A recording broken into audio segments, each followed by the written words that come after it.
जय हिंद साथियों। चलिए साइंस की सीरीज को बढ़ाते हुए देखते हैं क्वेश्चन नंबर 1।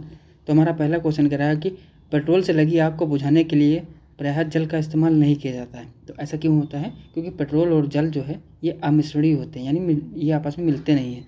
तो ऐसे में क्या होता है कि जब हम पेट्रोल से लगी आग पर जल से आग बुझाने का प्रयास करेंगे तो पेट्रोल जो है जल के ऊपर एक परत बना लेगा सतह, तो वो पेट्रोल तब भी जलता रहेगा। तो इस वजह से नहीं डालते हैं हम जल। तो ऑप्शन नंबर क्या हो जाएगा? ऑप्शन नंबर डी इसका राइट आंसर हो जाएगा। नेक्स्ट देखते हैं कि आँख के रेटिना की परंपरागत कैमरा के निम्नलिखित में से किस भाग से तुलना की जा सकती है? तो किससे की जाती है? ये फिल्म से की जाती है, यानी ऑप्शन नंबर ए हो जाएगा फिल्म। नेक्स्ट हमारा है कि कांच की छड़ को पारे में डुबो कर निकालने पर उससे पारा न चिपकने का कारण है। तो ऐसा क्यों हो जाता है?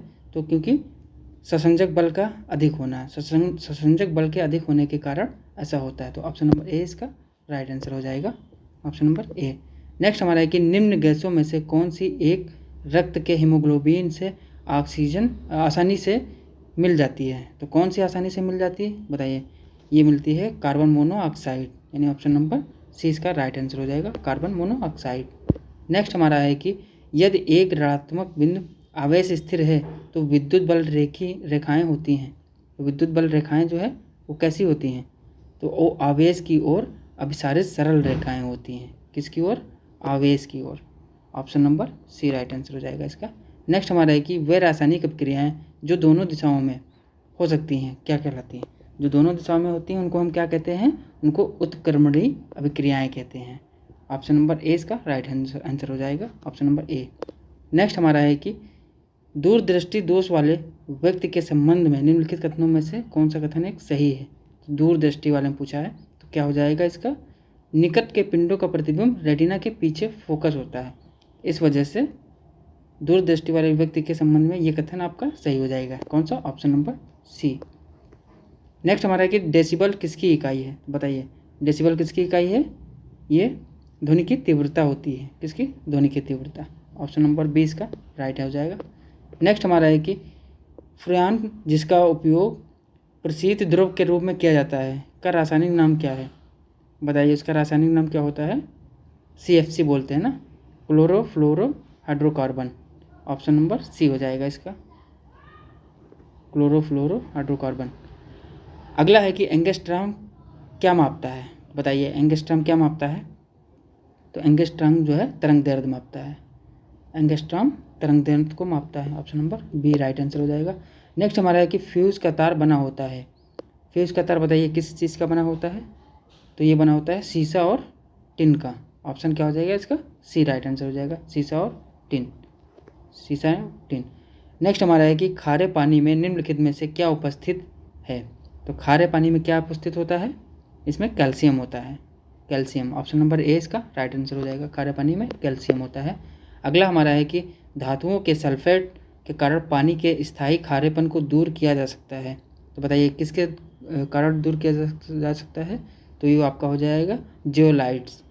जियोलाइट्स के कारण जो है खारीपन से, ठीक है, धातु के सल्फेट के कारण। किस धातु के कारण? तो जियोलाइट के कारण जो है खारेपन को दूर किया जा सकता है। ऑप्शन नंबर ए इसका राइट आंसर हो जाएगा। अगला हमारा है कि निम्नलिखित में से कौन सा नियम गैसों से संबंधित नहीं है? बताइए कौन सा नियम जो है वो गैसों से संबंधित नहीं है? बायल्स का नियम बिल्कुल है, चार्ल्स का नियम ये भी है, गैलुआस का नियम ये भी है, फैराडे का नियम जी नहीं, फैराडे का नियम आपका गैस से संबंधित नहीं है, गैसों से। तो ऑप्शन डी हो जाएगा इसका राइट आंसर। नेक्स्ट हमारा है कि आग बुझाने वाली गैस है। बताइए आग बुझाने वाली गैस कौन सी है? CO2 यानी कार्बन डाइऑक्साइड। कौन सा ऑप्शन हो जाएगा इसका? ऑप्शन नंबर सी।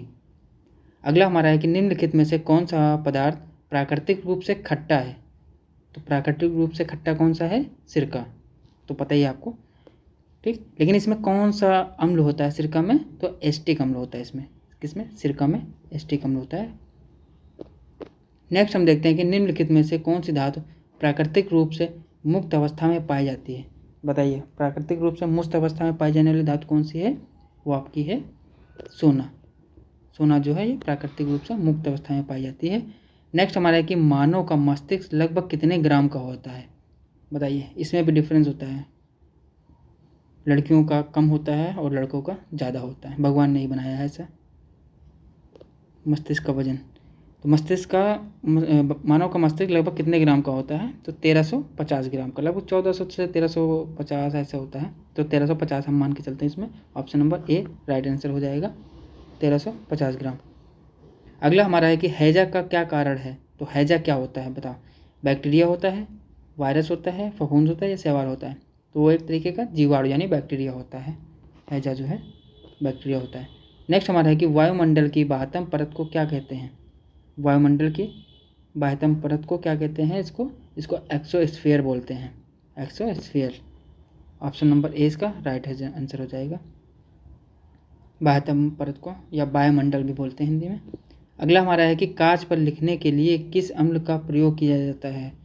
बिल्कुल बताइए, हाइड्रोक्लोरिक अम्ल का, सल्फ्यूरिक अम्ल का, या एसिटिक अम्ल का, या नाइट्रिक अम्ल का? बताइए किस अम्ल का प्रयोग किया जाता है? हाइड्रोफ्लोरिक अम्ल का प्रयोग किया जाता है। ऑप्शन नंबर ए इसका राइट आंसर हो जाएगा, ऑप्शन नंबर ए। चलिए अगला देखते हैं। तो अगला हमारा है कि शुष्क सेल में जो ऊर्जा संग्रहित होती है वह है, तो शुष्क सेल में जो ऊर्जा संग्रहित होती है वो क्या होती है? वो विद्युत ऊर्जा होती है। कौन सी ऊर्जा? विद्युत। Option number A. नेक्स्ट हमारा है कि निम्नलिखित में से कौन विद्युत का सबसे अच्छा चालक है? तो विद्युत का सबसे अच्छा चालक क्या है? आपका चांदी है। विद्युत का सबसे अच्छा चालक चांदी है। ऑप्शन नंबर डी इसका राइट आंसर हो जाएगा। नेक्स्ट हमारा देखते हैं। अगला हमारा है कि जब ध्वनि तरंगें चलती हैं तो वह ये अपने साथ ले जाती हैं, तो ये अपने साथ क्या ले जाती हैं? ये ऊर्जा को अपने साथ ले जाती हैं। ऊर्जा को, किसको? ऊर्जा को। नेक्स्ट हमारा है कि किस रंग का तरंग दैर्ध्य सबसे कम होता है? तो सबसे कम तरंग दैर्ध्य जो है किसका होता है? बैंगनी रंग का, और सबसे अधिक लाल का होता है। तो बैंगनी रंग का तरंग दैर्ध्य जो है सबसे कम होता है। तो आपका right answer option number A हो जाएगा। तो आप लोग ये बताइए कि आपके कितने क्वेश्चन अभी तक टोटल सही हुए हैं? 25 क्वेश्चन में से आपका अगर 16-17 होता है तो बेस्ट है आपका है।